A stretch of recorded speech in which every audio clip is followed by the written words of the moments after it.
ಆದ್ರೆ ಮಠಕ್ಕೆ ಬಂದಂತಹ ಮಕ್ಕಳನ್ನು ತಿಂಗಳಿಗೊಮ್ಮೆ 3 ತಿಂಗಳಿಗೊಮ್ಮೆ 3 ತಿಂಗಳಿಗೆ ನಾವು ಪರೀಕ್ಷೆ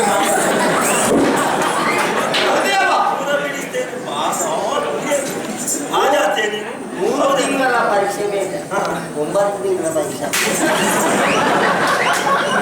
ಯಾವ ತಿಂಗಳಿಗೆ ಯಾರ್ಯಾರನ್ನು ಹೇಗೆ ಪರೀಕ್ಷೆ ಮಾಡಬೇಕು ಅಂತ ನಮಗೆ ನೀವು ಹೇಳಿಕೊಡ್ಬೇಕು.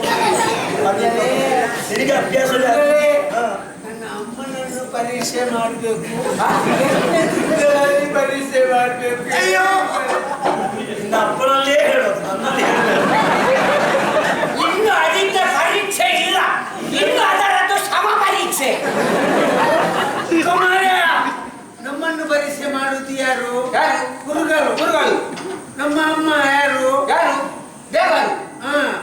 ಗುರುಗಳು ಯಾರು? ದೇವರು. ಆಯ್ತಲ್ಲ. ಇಲ್ಲಿ ಹೀಗೆ ಪರೀಕ್ಷೆ ಯಾಕೆ ನಾನು ಹೇಳಿ ಅಂದ್ರೆ ಗುರುವಾದವನು ಹೇಳಿಕೊಟ್ಟದನ್ನು ಮಕ್ಕಳಾದವರು ತಮ್ಮ ಜ್ಞಾನ ಪಟಲದಲ್ಲಿ ಎಷ್ಟನ್ನು ಉಳಿಸಿಕೊಂಡಿದ್ದಾರೆ ಎಂಬುದನ್ನು ತಿಳಿಯುವುದಕ್ಕೆ ಬೇಕಾಗಿ.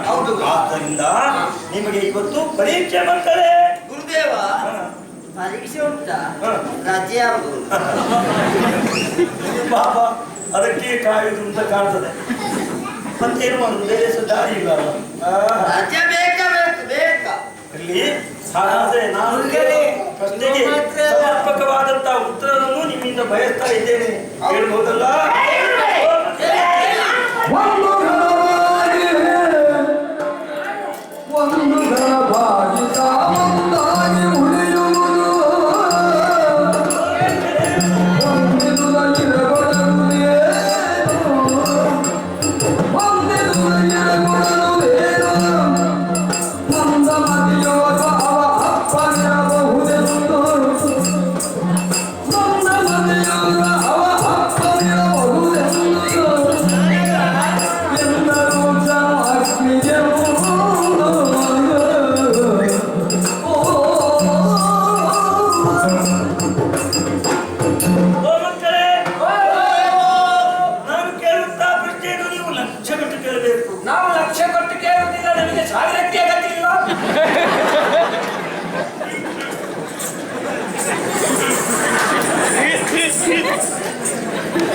ಲಕ್ಷ ಎಂತದ್ದು ಕೊಡ್ಬೇಕು.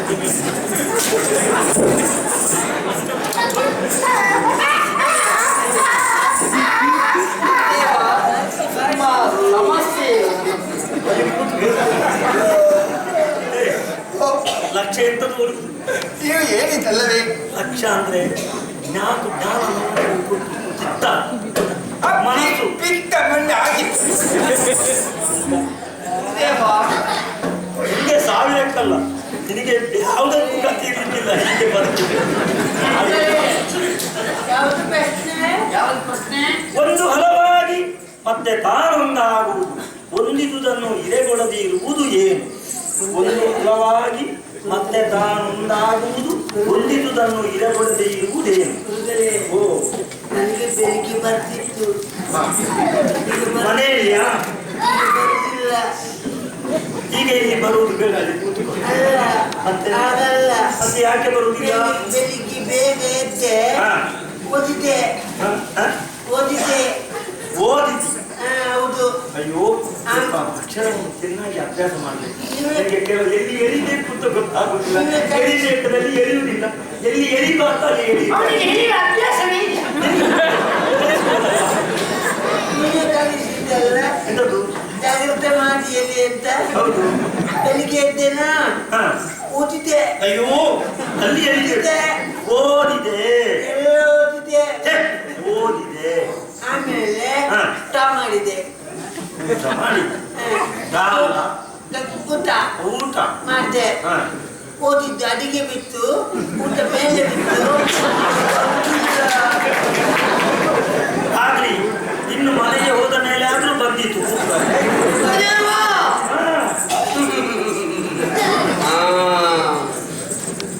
ಅದು ಬಿಸಿಲೇ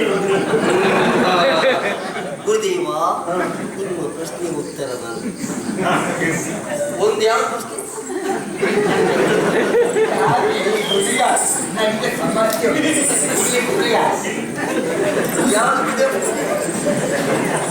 ಒಂದು ಹಲವಾಗಿ ಮತ್ತೆ ತಾನುಂಟಾಗುವುದು ಹೊಂದಿದುದನ್ನು ಎಡೆಗೊಡೆದು ಇರುವುದೇ ನನ್ನ ಅಪ್ಪ ಅದು. ನನ್ನ ಅಪ್ಪ. ನಿನ್ನ ಅಪ್ಪ. ಅಪ್ಪ ಎಂದರೆ ಸಾಲದು ಅಲ್ಲ, ನಿನ್ನ ಉತ್ತರಕ್ಕೆ ಆಕ್ಷೇಪ ಇಲ್ಲ. ಆ ಸಾಲದು ಅದರ ವಿವರಣೆ ಹೇಗೆ ಅಂತ. ನನ್ನ ಅಪ್ಪ ಮೊದಲು ಒಬ್ಬರಿದ್ರ ನಿನಗೆ ಮೊದಲೇ ಅಪ್ಪನ ಹಾಗೆ ಹೇಳುವ. ಅವರ ಮದುವೆ ಆಯ್ತಾ? ನನಗೆ ಗೊತ್ತಿಲ್ಲ. ನನಗೆ ಗೊತ್ತಿಲ್ಲ. ಈಗ ಎಲ್ಲಿದ್ದಾರೆ?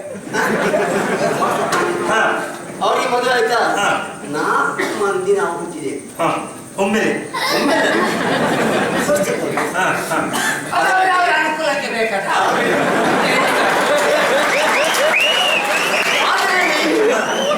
3 ಮಂದಿ ಹೆಣ್ಣು ಮಕ್ಕಳು.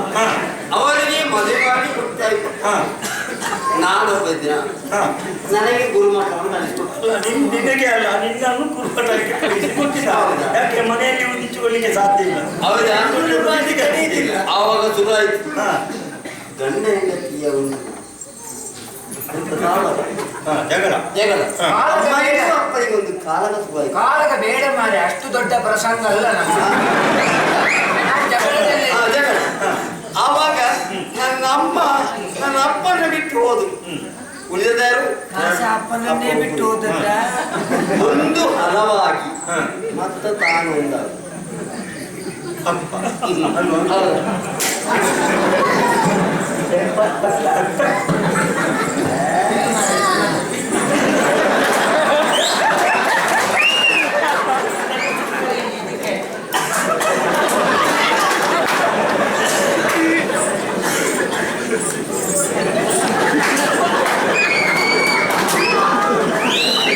ನಾನು ಹೇಳುವ ವಿಷಯದಿಂದ ನೀವು ಬೇಸರಿಸಬಾರದು ಗುರುದೇವ. ನನಗೇನು ಬೇಸರ? ನಾನು ಕೇಳಿದ ಪ್ರಶ್ನೆಗೆ ಸಮರ್ಪಕವಾದಂತಹ ಉತ್ತರವನ್ನು ನೀವು ಕೊಡುವಲ್ಲಿ ನನಗೆ ಯಾವ ಬೇಸರವೂ ಇಲ್ಲ. ಆದ್ರೆ ಅಧಿಕ ಪ್ರಸಂಗ ಮಾಡಿದ್ರೆ ಮತ್ತೆ ನಾನು ಏನು ಮಾಡಿ ಅಂತ ಹೇಳುವುದು ಇಲ್ಲ. ಇಲ್ಲ ಗುರುಗಳೇ, ನಾನು ಯಾವಾಗಲೂ ಬಹಳ ಬಡತನದಿಂದ ಬಂದವ. ಆದ್ದರಿಂದ ನಾನು ಕೀಳು ಮಟ್ಟದಿಂದಲೇ ಎಲ್ಲ ವಿಚಾರವನ್ನ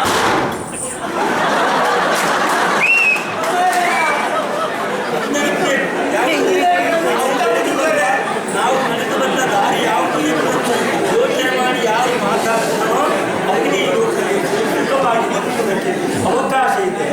ಆದರೆ ನಾನು ಮಾತಾಡುವಾಗಲೇ ಆಮೇಲೆ ಹಾಗೆ ತಪ್ಪ ಕೊಡ್ತಾರೆ ಬೀಳ್ತಾರೆ ಅಂತ ಗೊತ್ತಾಗುದಿಲ್ಲ. ಅದು ನಿನಗಲ್ಲ. ಈಗ ಆಡುವ ವಿಷಯ ಇಷ್ಟೇ ಒಳ್ಳೇದಿರ್ಬೋದು ಅಂತ ಅವರಿಗೆ ಸಂತೋಷ.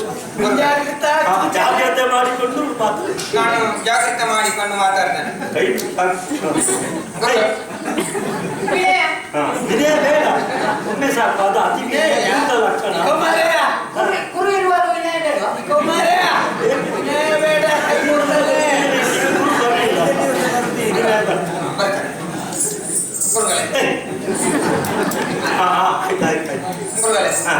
ನಾನು ಸುರೇ ವಿಷಯಕ್ಕೆ ಹೋಗ್ತೇನೆ. ಸುರೇ ಹುಡುಗರೆಲ್ಲ ಕುಡಿತಾರೆ. ನಿನಗೆ ಗೊತ್ತುಂಟು ಹೇಳು, ನನಗೆ ಅದು ಅಭ್ಯಾಸ. ಅದೇ ಗೊತ್ತಿಲ್ಲ. ನಾನು ಅಪ್ಪ ನೋಡಿ ನಿನ್ನ ಅಪ್ಪ ಮೂಲದಲ್ಲಿ ಇದೆ. ನಿನ್ನ ನೋಡೋದು ಗೊತ್ತಾಗುತ್ತೆ. ಅದರ ವಿಷಯದಲ್ಲಿ ನಿಮಗೆ ಉದಾಹರಣೆ ಕೊಡ್ತೇನೆ.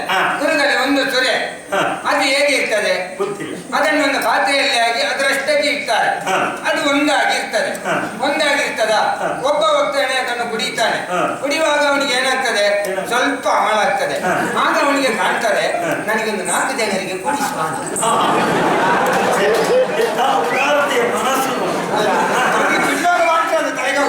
ನೋಡಿದ್ದೀರಾ?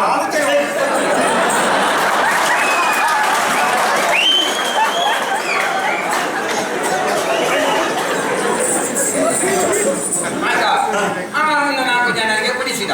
ಆಗ ಏನಾಯ್ತು, ಒಂದು ಹಲವಾಯ್ತು.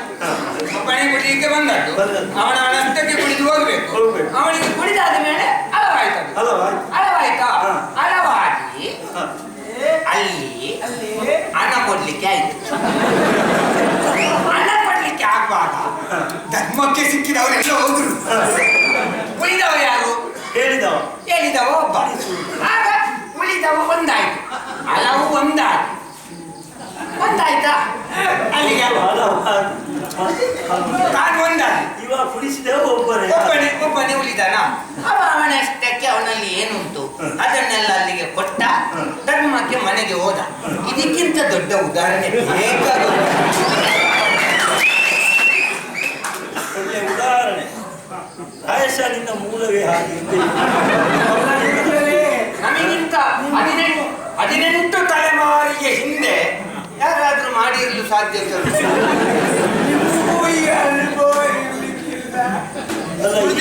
ಯಾರಿಗೂ ಬರ್ಲಿಕ್ಕಿಲ್ಲ. ನಿಮ್ಮ ಸಮಸ್ಯೆಯ ಬಗ್ಗೆ ಅಯ್ಯೋ ನೀನೇ ಒಂದು ಸಮಸ್ಯೆ ಮಾಡ. ನಿನ್ನ ಸಮಸ್ಯೆ ಆ ಸಮಸ್ಯೆಗಿಂತ ನಿನ್ನ ಸಾಕು. ನಿನ್ನ ಒಂದಲ್ಲಿ ಇರಲಿ. ಅವಕಾಶವಿದೆ. ಇದೆ ಉತ್ತರ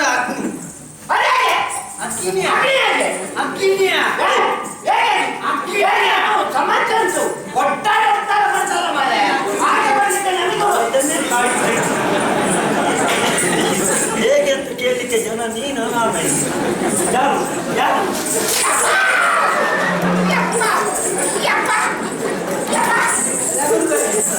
ಅವ ಕೇಳಿದ್ರಲ್ಲಿ ತಪ್ಪೇನು?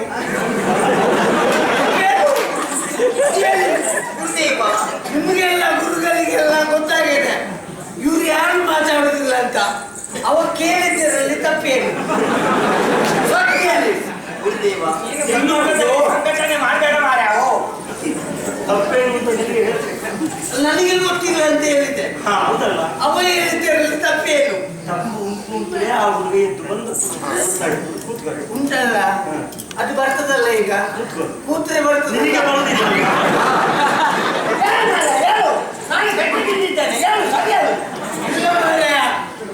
ಸುಮ್ಮನೆ ಅಗ್ನಿ ಕೂತ್ರೆ ಬರ್ತದೆ.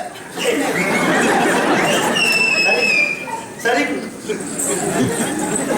ನೀನು ಹೋಗೋಗಿ ಎಲ್ಲೆಲ್ಲಿ ಕೂತು ಹಾಕಿ ಮಾತಾಡಿ ಕೂತ್ಕೊಳ್ತೇನೆ. ಗೊತ್ತಾಯ್ತಲ್ಲ, ಕೂತ್ರೆ ಬರ್ತದೆ. ನಾನು ಕೂತ್ರೆ ಬರ್ತದಲ್ಲ. ಅವ ಹೇಳ್ತಾನಲ್ಲ ಕೇಳು. ಸುಮ್ಮನೆ ಕೂತ್ರೆ ಅವು ಅಗ್ನಿ ಸರ್ ಹೇಗೆ ಎನ್ನುವಂತ ವಿವರಣೆ ಬೇಕು. ಬೆಂಕಿಯ ಕಿಡಿ ಒಂದು ಇರ್ತದೆ, ಹ. ಸುಟ್ರೆ ಏನಾಗ್ತದೆ? ಇಡೀ ಸುಟ್ಟು ಹೋಗ್ತದೆ. ಒಂದಿದ್ದದ್ದು ಹಲವಾಯ್ತು. ಇನ್ನು ಹಲವಿದ್ದದ್ದು ಒಂದಾಗುವುದು ಹೇಗೆ? ಸುಟ್ಟ ಮೇಲೆ ಬೂದಿಯಾಗಿ ಒಂದಾಗ್ತದೆ. ಅಗ್ನಿ ಅಂತೂ ವಿಷಯ. ಸರಿ ಮಗನೇ, ಇನ್ನೊಂದು ಪ್ರಶ್ನೆ.